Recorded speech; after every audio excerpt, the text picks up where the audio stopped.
Google AdSense approval trick 2025 আজকে আরো একটি গুগল অ্যাডসেন্স অ্যাপ্রুভ হয়েছে এবং কোন সাইটটি অ্যাপ্রুভ হয়েছে সেই সাইটটি একটু পরে আমি দেখাচ্ছি। অনেকে আবার মনে করে যে এই সাইটটি বারবার কেন দেখাই না, এই সাইটটিতে এমনিতেই রাখা হয় ভিডিওর শুরুতে। তো যে সাইটটি অ্যাপ্রুভ হয়েছে সেই সাইটটি আপনাদের সাথে দেখাবো এবং কিভাবে অ্যাপ্রুভ হলো, কারণ এর আগের বার লো ভ্যালু কন্টেন্ট এসেছিল। তো বিস্তারিত ভিডিওটি আপনি শুরু থেকে শেষ পর্যন্ত দেখবেন, আপনারই উপকার হবে। তো ব্লগার এ টু জেড চ্যানেলে অ্যাডসেন্স এবং এসইও এর উপর অনেক ভিডিও রয়েছে, আপনি দেখলে আপনার জ্ঞান অবশ্যই বাড়বে। তো চ্যানেল থেকে ভিডিওগুলি দেখে নেবেন। চ্যানেলটি যদি ভালো লাগে অবশ্যই সাবস্ক্রাইব বাটন থেকে সাবস্ক্রাইব করে নেবেন। এই 5 দিন আগেও কিন্তু একটা অ্যাপ্রুভ হয়েছে, 2 সপ্তাহ আগেও কিন্তু একটা অ্যাপ্রুভ হয়েছে। এরকম অ্যাপ্রুভালের অনেক ভিডিও রয়েছে, আপনারা চাইলে দেখে নেবেন, তার কারণ দেখলে আপনার জ্ঞান অবশ্যই কিছুটা হলেও বাড়বে। তো যাই হোক, এখান থেকে এটাকে আমি এখন কেটে দিচ্ছি। এখন আজকে আমরা যে ইমেলটি এসেছে এখানে দেখুন, your site is now ready to serve AdSense add.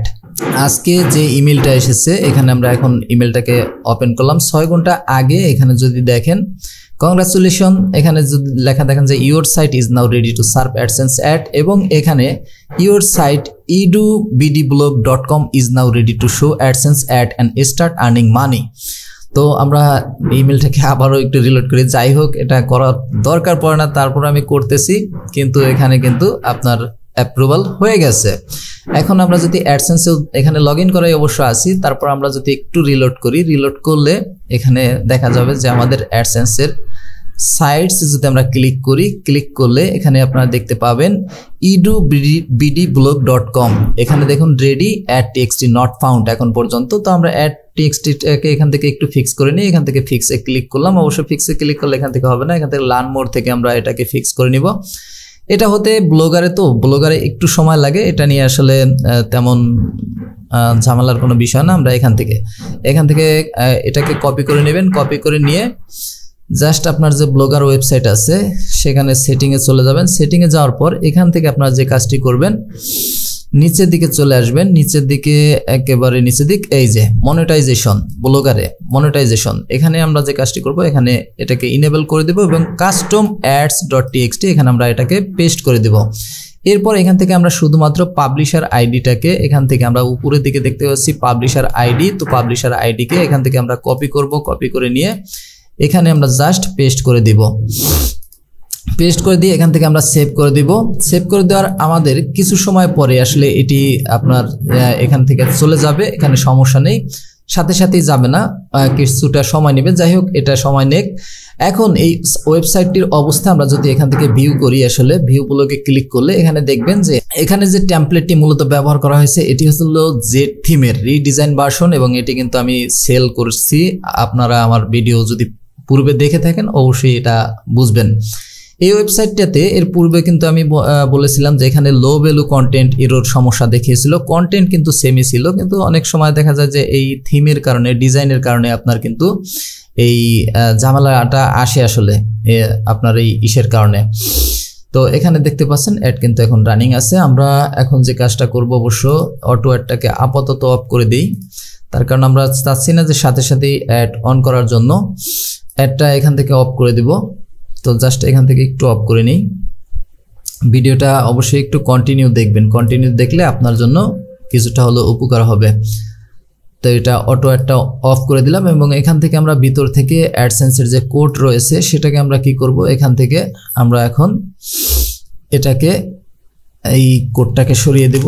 দেওয়ার পরে এখান থেকে আমরা এখন এখান থেকে এটাকে সেভ করে দিলাম। যাই হোক, এখানে দেখুন যে টেমপ্লেটটি আসলে আমি বারবার বলতেছি, বর্তমান গুগল ডিজাইনের উপর খুবই নজর দেয়। অবশ্যই চেষ্টা করবেন ভালোভাবে ডিজাইন করার জন্য। অবশ্যই ডিজাইনটা যেন একটু দেখতে ভালো লাগে, এটা হচ্ছে মূল বিষয়। প্রথমত এটার উপর এখন গুরুত্ব দিবেন বর্তমান সময়ে। আজকের এটি তো দেখুন ডিজাইনটা কিন্তু খুব সুন্দরভাবে করা হয়েছে, কারণ প্রত্যেকটা সাইডে এখন আমি আপনারা খেয়াল করবেন যখন বেশিরভাগ ভিডিওগুলো দিচ্ছি, ভিডিওতে আপনারা দেখতে পাবেন যে অবশ্যই সাইডের কিন্তু ডিজাইনটা অবশ্যই একটু ট্রাই করি একটু ভালো দেখার। তো আপনারাও আপনাদের সর্বোচ্চ চেষ্টা করবেন ডিজাইনের উপর গুরুত্ব দেওয়ার জন্য।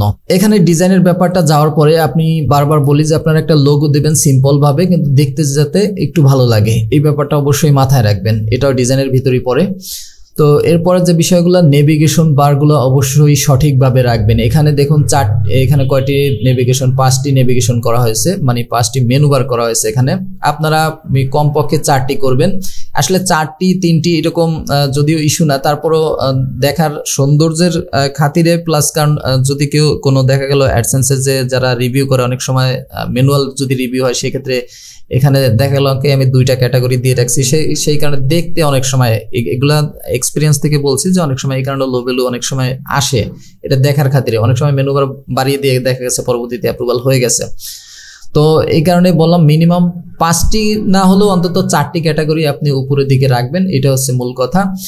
এরপরে যে পেজের যে বিষয়টা আমি বারবার বলি যে আপনারা যে এখান থেকে যে পেজ, এখান থেকে অ্যাবাউট, আপনার কন্ট্যাক্ট, গোপনীয়তা মানে প্রাইভেসি, তারপর রয়েছে ডিসক্লেমার। তো এই পেজগুলো আসলে আপনারা বারবার বলি যে অ্যাবাউট পেজটাতে শুধুমাত্র আপনি আপনার ওয়েবসাইট সম্পর্কে, আপনার সম্পর্কে ছোট্ট একটা লেখা আপনি এখানে দিয়ে দেবেন। আপনার যতটুকু পারেন, আপনি 2 লাইন পারেন 2 লাইনই দিয়ে দেবেন, কোনো ধরনের কোনো সমস্যা নেই। এখানেও তেমন কোনো সমস্যা নাই। কন্ট্যাক্ট আস পেজে শুধুমাত্র আপনার ওয়েবসাইটের লিঙ্ক আর আপনার একটা ইমেল দিয়ে দিলে হবে, অথবা আপনি চাইলে আপনার কন্ট্যাক্ট আস-এর পেজটা আপনি জেনারেট করে নিলেও হবে, এটা নিয়ে কোনো ধরনের সমস্যা নেই।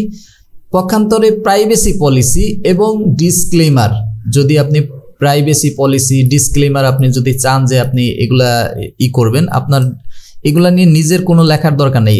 এটা অনেকেই ভাবে যে ভাই এটা আমি মনে করেন এখানে আমি এই যে ডিসক্লেমার দিয়ে রেখেছি 2 লাইনের উপর, আপনি দেন কোনো সমস্যা নেই। কিন্তু প্রাইভেসি পলিসিটা আপনি অনলাইন থেকেই জেনারেট করে নেন। আপাতত আমরা অ্যাডসেন্সটাকে এখান থেকে ক্লোজ করে দিই, গিয়ে লিখবেন প্রাইভেসি পলিসি জেনারেটর, এটা লিখে সার্চ করবেন। সার্চ করে আপনি প্রথমে যে ওয়েবসাইটটা পাবেন যে প্রাইভেসি পলিসি জেনারেটর .info, এখানে এসে ওয়েবসাইটের উপর ক্লিক করবেন, কন্টিনিউ অ্যান্ড জেনারেট পলিসি, এটার উপর ক্লিক করবেন। এরপর এখানে আপনার ওয়েবসাইট দিয়ে দেবেন, আপনার ওয়েবসাইটের নাম দিয়ে দিবেন, এরপর আপনার টাইপ দিয়ে দেবেন ইন্ডিভিজুয়াল, এরপর আপনার কান্ট্রি, এরপর পর্যায়ক্রমে দেখে নেক্সট দিয়ে দিয়ে এটাকে জেনারেট করে নেবেন। এটা জেনারেট হয়ে গেলে আপনি জাস্ট আপনার ওয়েবসাইটে পাবলিশ করে দেবেন। এটা নিয়ে আর কোনো কিছু করার কোনো দরকার নেই। অনেকেই মনে করতে পারেন যে প্রাইভেসি পলিসি জেনারেট করলাম, এখানে আবার ডুপ্লি চেকার বা অন্যান্য চেকার দিয়ে চেক করলাম, চেক করলে দেখা গেল যে 100% আপনার কপিরাইট। তো এইটা নিয়ে ভাবার কিছু নাই, দরকার নাই। আপনি জাস্ট প্রাইভেসি পলিসিটা জেনারেট করেন এবং আপনার ওয়েবসাইটে পাবলিশ করে দেন, এটা করলেই হবে। এখন আসি এরপরের যে মূল ফোকাসটা হলো যে আপনার কন্টেন্টে, বারবার বলি যে আপনার কন্টেন্টের কোয়ালিটি অবশ্যই চেষ্টা করবেন। আপনি কি নিয়ে লিখতেছেন, আপনি প্রেমের গল্প, কবিতা যা নিয়ে লেখেন আপনি নিজের ভাষায় লেখেন, কিন্তু সেটা অবশ্যই যেন একটু সার্চেবল হয়। ট্রেন্ডিং টপিকগুলা নেন, নতুন টপিক, এই টপিকগুলাকে নিয়ে লেখার চেষ্টা করেন, সর্বোচ্চ ভালো হবে। আবার পক্ষান্তরে আপনি চেষ্টা করবেন এক নিশ বেস ওয়েবসাইট করার জন্য, যেমনটা এডুকেশন বিডি ব্লগ, এই ব্লগটাতে আপনার যেই শুধুমাত্র শিক্ষা বিষয়কের উপর সমস্ত কিছু আসলে সাজানো হয়েছে। তো আপনি এইভাবে সাজাবেন, যে কোনো নির্দিষ্ট ক্যাটাগরি, যে কোনো নির্দিষ্ট আপনার টপিক নিয়ে আপনি কাজ করার চেষ্টা করবেন, সর্বোচ্চ ভালো হবে। এখানে সাধারণত সাধারণ জ্ঞান, কুইজ এরকম বিষয় নিয়ে এখানে লেখালেখি হয়ে থাকে, অবশ্যই সেটা শিক্ষামূলক। তো এই যে ব্যাকগ্রাউন্ডটা তৈরি করা হয়েছে ইমেজটাও দেখুন সুন্দরভাবে একটা লোগো, তারপর একটা ব্যাকগ্রাউন্ড নেওয়া হয়েছে, এরপর টেক্সটের কালার বিভিন্নভাবে এরপর করা হয়েছে এবং একেবারে নিজস্বভাবে করা হয়েছে। এটা করতে পারেন আপনি ফটোশপ বা বিভিন্ন আপনার যে ফটো এডিটর রয়েছে সেগুলা দিয়ে, কোনো ধরনের সমস্যা নেই। মোবাইলে বিভিন্ন অ্যাপস পাওয়া যায়, অ্যাপস দিয়েও করতে পারেন। এবং এই পোস্টের লেন্থ আসলে কতটুকু হবে, অনেকের কাছে এরকমই থাকে না, পোস্টের লেন্থ আসলে এখানে কোনো মুখ্য বিষয় না। আপনার অল্প হোক স্বল্প হোক কোনো সমস্যা নেই, তবে আপনি চেষ্টা করবেন লেখাটা যেন আপনার নিজের হয়, কারোর থেকে কোনো কপি করা যাবে না, এটা হচ্ছে মূল বিষয়। তবে এআই দিয়ে অনেকেই চিন্তা করেন যে এআই দিয়ে লিখলে আসলে অ্যাপ্রুভ হবে কিনা। হ্যাঁ, এআই দিয়ে লিখলেও অ্যাপ্রুভ হবে যদি সেটা গুগলের গাইডলাইন আপনার ভঙ্গ না করে, তাতেও কোনো ধরনের কোনো সমস্যা নেই। এরপর পোস্ট লেখা হয়ে গেলে অবশ্যই আপনার যে কাজটি করবেন, অবশ্যই আপনার ওয়েবসাইটটিকে সার্চ কনসোল, গুগল সার্চ কনসোলে আপনি কি করবেন, সাবমিট করবেন। সার্চ কনসোলে সাবমিট করার পর আপনি অবশ্যই চেষ্টা করবেন মিনিমাম আপনার অন্তত 20 থেকে 30টা পোস্ট দিয়ে তারপরে অ্যাপ্লাই করার জন্য। এই ওয়েবসাইটটিতে আমরা দেখতে পাচ্ছি এখানে আপনার 59-60টার মতো এখানে পোস্ট আপনার রয়েছে। পোস্ট আপনি মিনিমাম অন্তত 30টা পোস্ট আপনি গুগলে ইন্ডেক্স করে দেন, তারপরে যখন দেখবেন যে আপনার সার্চ কনসোলে আপনি যখন দেখবেন যে আপনার ওয়েবসাইটটা ভালো পারফরমেন্স করতেছে, সেই অবস্থাতে আপনি কি করবেন, গুগল অ্যাডসেন্সের কাছে অ্যাপ্লাই করবেন। অনেকে আমরা যে কাজটা করি, একেবারে কোনো ট্রাফিক নেই, কোনো কিছু নেই। হ্যাঁ, ট্রাফিক ছাড়া অ্যাপ্রুভাল হয় না, অবশ্যই হয়, কিন্তু সেই ওয়েবসাইটগুলোর কন্টেন্ট কোয়ালিটি অবশ্যই ভালো থাকা লাগে। তো তারপরও আপনি অবশ্যই চেষ্টা করবেন, কিছুটা ট্রাফিক আসলে হয়তো এখানে ক্লিক আপনার ধরেন আপনি অনেক কম থাকুক, ক্লিক কমের কোনো বিষয় না। ক্লিক মনে করেন যে আপনার একেবারেই কম আছে, যেমন একেবারে মনে করেন যে কম, এখানে 1000-এরও দরকার নেই, এখানে মনে করেন যে ক্লিক আছে 100। হ্যাঁ, কিন্তু ইমপ্রেশনটা আপনি চেষ্টা করবেন যাতে অনেক বেশি থাকে, ইমপ্রেশনটা হচ্ছে গুরুত্ব। তো এই ব্যাপারটা মাথায় রেখে তারপরেই আপনি কেবলমাত্র গুগল অ্যাডসেন্সে অ্যাপ্লাই করবেন। আশা করি আপনার গুগল অ্যাডসেন্সটি খুব সহজেই অ্যাপ্রুভ হয়ে যাবে যদি আপনি সকল নিয়মকানুনগুলো মেনে তারপরে গুগলের কাছে আবেদন করেন। তো আশা করি পুরো বিষয়টা বুঝতে পেরেছেন। ভালো থাকবেন সবাই, সুস্থ থাকবেন।